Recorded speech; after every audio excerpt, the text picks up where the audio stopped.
I'm Lydia, and this is the story of how my life turned upside down. But let's start from the beginning. I grew up in a wealthy family, the only child of doting parents who gave me everything I could ever want. My father, Robert, was a successful businessman, and my mother, Eleanor, was a socialite who threw the best parties in town. They showered me with love and attention, making sure I never lacked anything.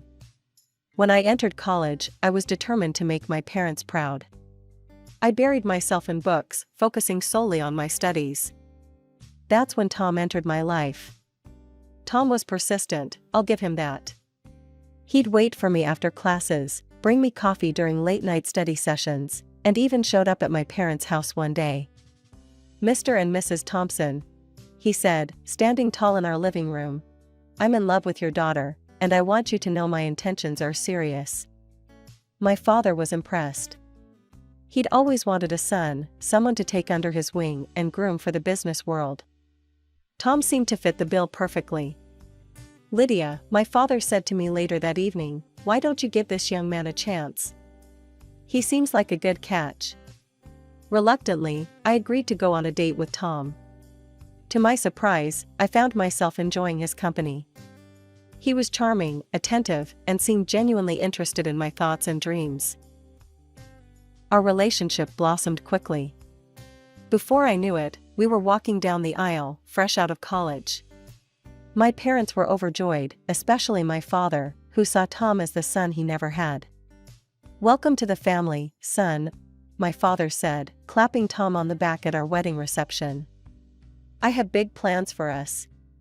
True to his word, my father helped Tom start his own business, a state-of-the-art car wash. He bought all the necessary equipment and even helped us purchase a small, cozy house. A year into our marriage, I gave birth to our son, Michael. Holding him in my arms for the first time, I felt a love I had never experienced before. I threw myself into motherhood, becoming a full-time housewife. My days were filled with diaper changes, feeding schedules, and lullabies. As the years rolled by, our lives settled into a routine. Michael grew from a gurgling baby into a curious toddler, then a mischievous child, and finally a brooding teenager. I poured my heart and soul into raising him, while Tom continued to struggle with the car wash business. "Your father thinks I'm a failure," Tom spat one evening after another tense phone call. "He's always looking down on me, giving me handouts like I'm some charity case." I tried to reassure him. "That's not true, Tom. Dad's just trying to help." These arguments became more frequent, and I found myself walking on eggshells in my own home. Michael, now in his late teens, began to withdraw, spending more time in his room or out with friends. As for me, well, the years of stress and housework had taken their toll. I was no longer the slim college girl Tom had wooed. My once toned body had softened, and I'd gained weight. Tom didn't hesitate to point this out. "You've really let yourself go, Lydia," he'd say, eyeing me with disappointment. "What happened to that pretty girl I married?" His words stung, but I tried to brush them off. I told myself he was just stressed about work, that he didn't really mean it. But deep down, I knew our marriage was crumbling. Then came the day that changed everything. It was a sunny Tuesday when I received the call that would shatter my world. "Mrs. Thompson," a somber voice said. "I'm afraid there's been an accident. Your parents, they were in a small plane crash in Hawaii." "I'm so sorry, but they didn't survive." The next few weeks passed in a blur of funeral arrangements and paperwork. Tom was surprisingly absent during this time, leaving me to handle everything on my own. When he was around, he seemed almost cheerful. "We need to sort out the inheritance," he said, barely a week after the funeral. "Have you spoken to the lawyer yet?" I was shocked by his insensitivity. "Tom, I'm still grieving. Can't this wait?" He shrugged. "Business doesn't wait, Lydia. We need to know where we stand financially." Reluctantly, I agreed to meet with the family lawyer, Mr. Jacobson. As we sat in his plush office, he cleared his throat awkwardly. "Mrs. Thompson, your parents' will is unusual. It's divided into two parts. I can only reveal the first part now. The second part will be disclosed in exactly 1 year. Tom leaned forward, his eyes glinting. Well, what does the first part say? Mr. Jacobson adjusted his glasses. Your parents have left their mansion to your future grandchildren, with their guardians as trustees until they come of age. I was stunned. But Michael is our only child, and he's not even married yet. As if on cue, Michael, who had insisted on coming to the meeting, let out a low whistle. Wow, that opens up some interesting possibilities, doesn't it? I turned to look at my son, confused by his reaction, but he avoided my gaze.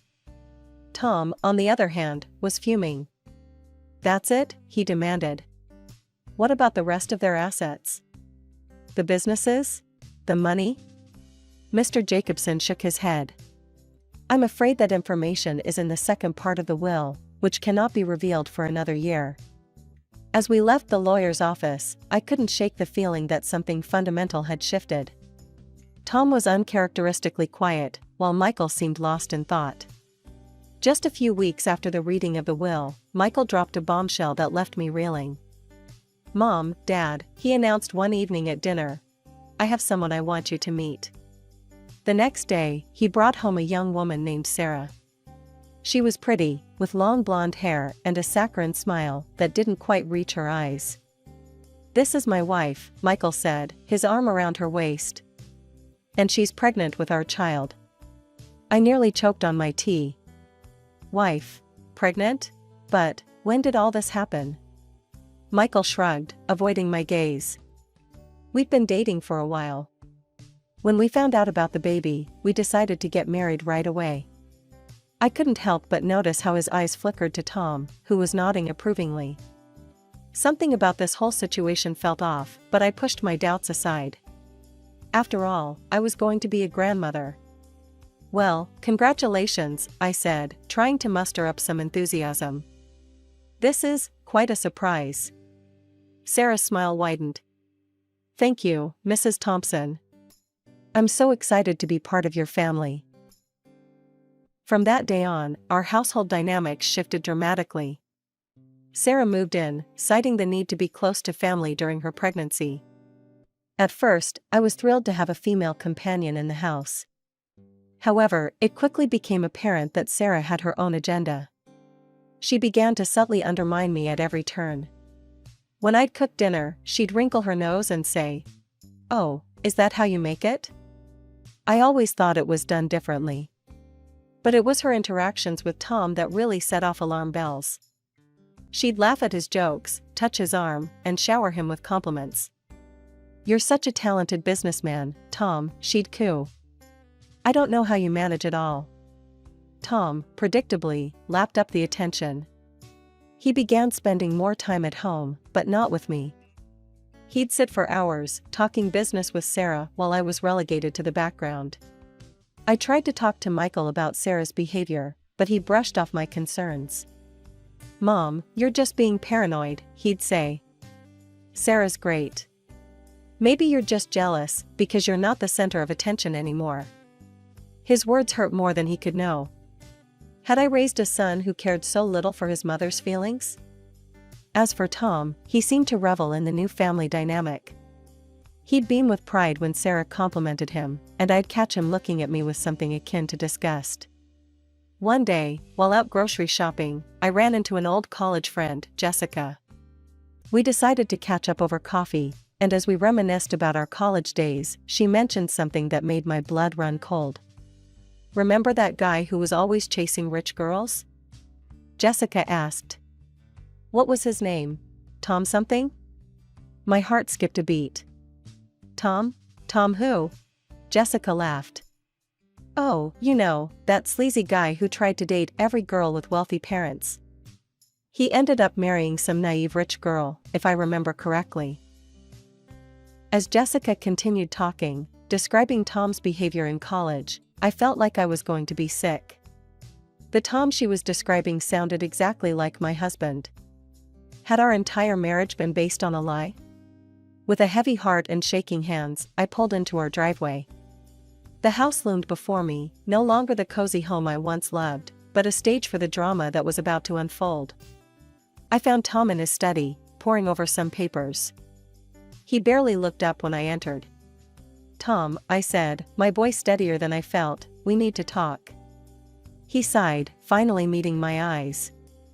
"What is it now, Lydia?" I took a deep breath. "I ran into Jessica today. You remember her from college, right?" A flicker of something, was it fear? Passed across his face before he schooled his features into indifference. Vaguely. "What about her?" "She told me about a guy in college. A guy who pursued rich girls, looking for an easy meal ticket." I paused, watching his reaction. "Sound familiar, Tom?" For a moment, he just stared at me. Then, to my shock, he started laughing. Well, he chuckled, leaning back in his chair. "Took you long enough to figure it out, didn't it?" His cavalier attitude stunned me. "So it's true? You married me for my parents' money?" Tom shrugged, not a hint of remorse in his eyes. "Of course I did. Look, Lydia. I never loved you. I tolerated you because you were my meal ticket. But now? Now you're just a fat, useless burden." His words hit me like a physical blow. I staggered back, tears welling in my eyes. "Why are you telling me this now?"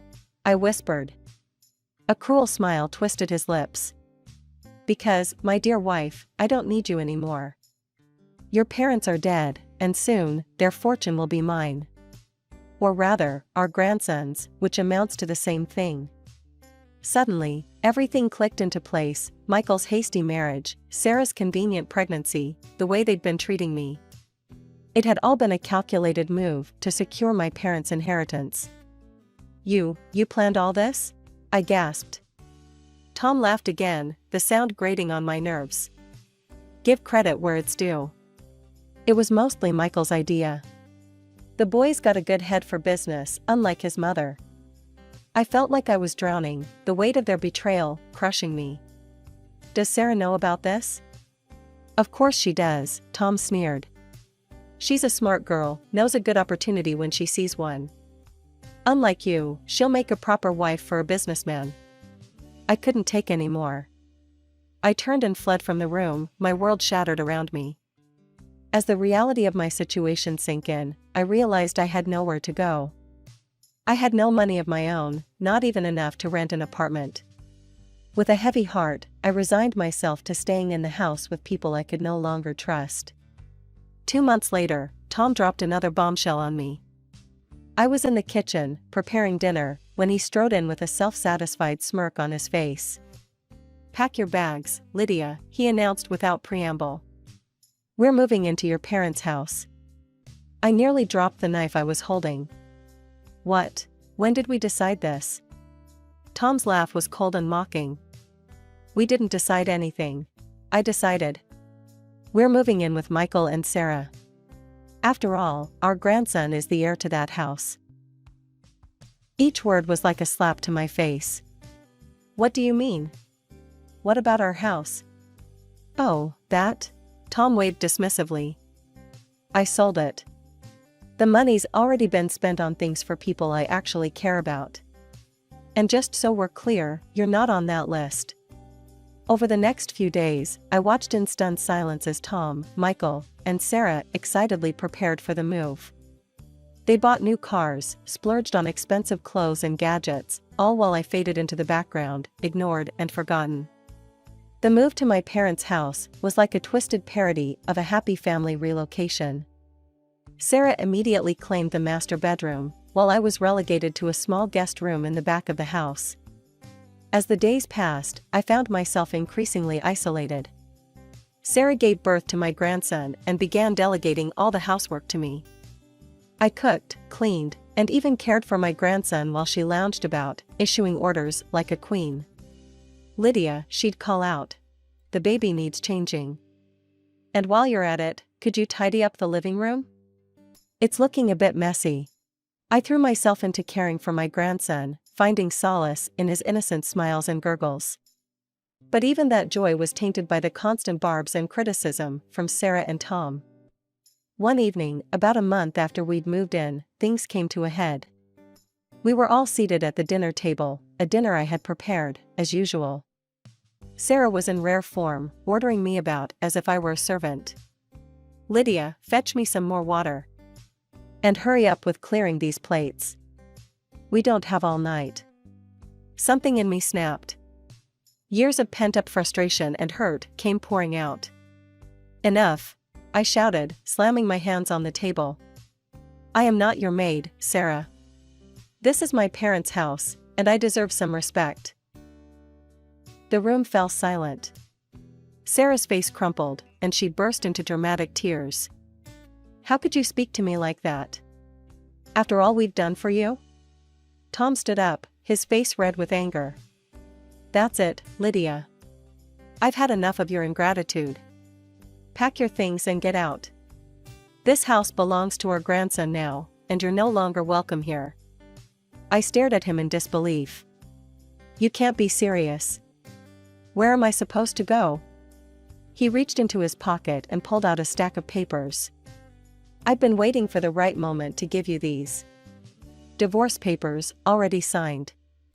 I want you gone by morning." I looked to Michael, hoping against hope that my son would defend me. But he just shrugged, avoiding my gaze. "I'm an adult now, Mom. I don't need you anymore." With shaking hands, I took the divorce papers. Sarah's triumphant smirk was the last thing I saw as I turned and walked out of the dining room, my world crumbling around me. With nowhere to go and my world in shambles, I found myself dialing a familiar number. Jessica, my old college friend, answered on the second ring. "Lydia, is everything okay?" Her voice was laced with concern. I swallowed hard. "Not really. I need a place to stay." Without hesitation, Jessica invited me to her home. As I settled into her guest room, she shared her own family drama. "My son's been going through hell," she confided. "His fiancée left him, and she's pregnant. He's desperate to find her and be there for his child." My heart skipped a beat. "Do you have a picture of her?" Jessica nodded, pulling out her phone. As she showed me the photo, my blood ran cold. Staring back at me was Sarah, my supposed daughter-in-law. "Jessica," I said slowly, "I think I know where your son's fiancée is." Over cups of tea, I poured out my story. Jessica listened, her expression morphing from shock to anger to determination. "We need to expose them," she declared. "All of them." Together, we hatched a plan. The next day, I returned to my parents' house under the guise of collecting the last of my belongings. While there, I managed to snag a few strands of my grandson's hair for a DNA test. The wait for the results was agonizing, but when they finally came, they confirmed our suspicions. My son was not the father of Sarah's baby. Jessica's son was. As I grappled with how to break this news to Michael and Tom, my phone rang. It was Mr. Jacobson, my parents' lawyer. "Mrs. Thompson," he said, "it's time to review the second part of your parents' will. Can you come to my office tomorrow?" The next day, I sat in Mr. Jacobson's plush office, my heart pounding. As he read the will, I could hardly believe my ears. "To our beloved daughter, Lydia," he read, "we leave our luxury apartment, valued at $500,000. But that wasn't all. My parents had foreseen everything. In the event of a divorce, all their property, including Tom's business, would come to me. Your father wants you to know," Mr. Jacobson continued, "that he's been the one financing Tom's business all along. He registered it in his own name. In case of divorce, it's yours to do with as you please." I sat there, stunned. All this time, I thought I had nothing, when in reality, I had everything. "What about the house Tom and I lived in?"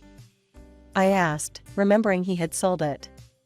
Mr. Jacobson smiled. "That's the only thing Tom can claim.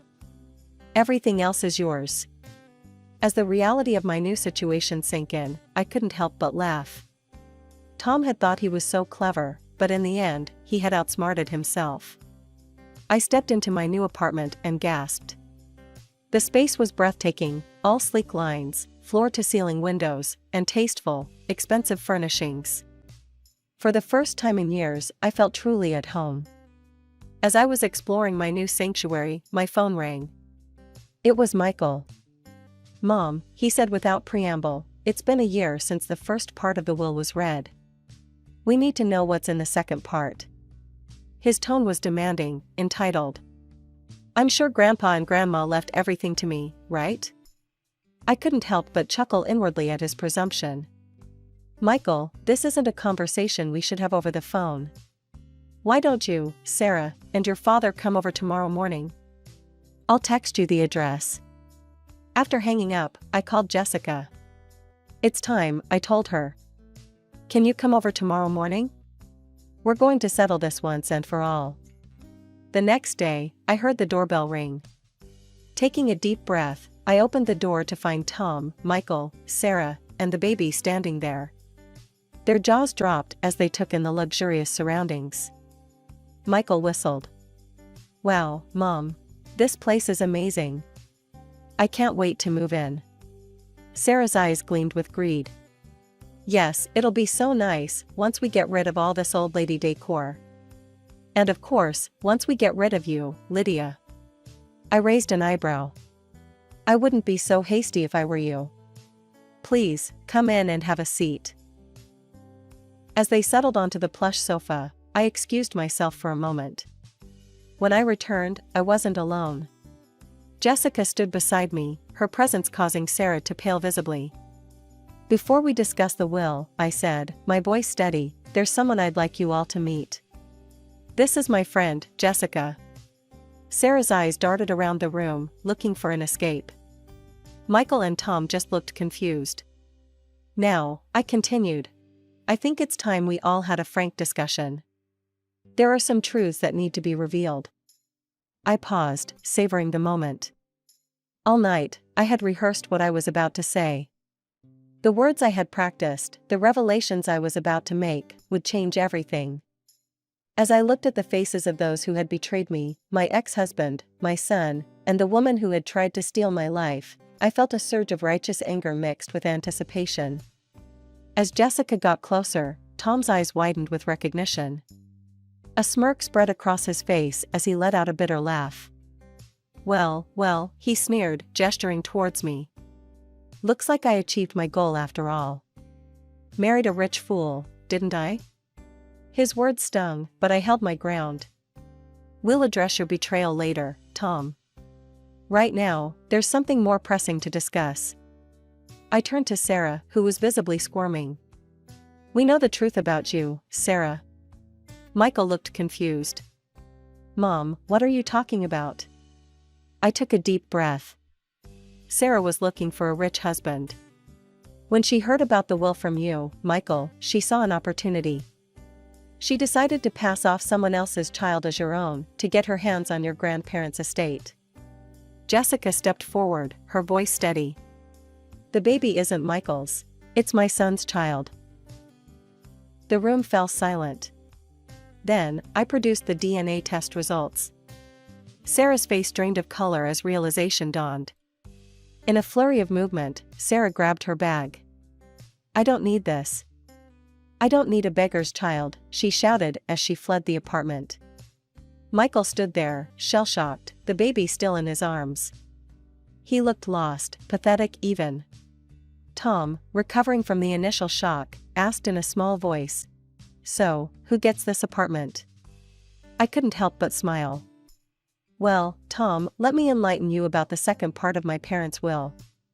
I explained everything, the apartment, the car wash, all of it. Tom's face fell with each revelation. Suddenly, Tom was on his knees. "Lydia, please, I'm sorry. Forgive me. We can work this out." I looked at him coldly. "Get out, Tom. You have 2 days to leave my parents' house, or I'm calling the police."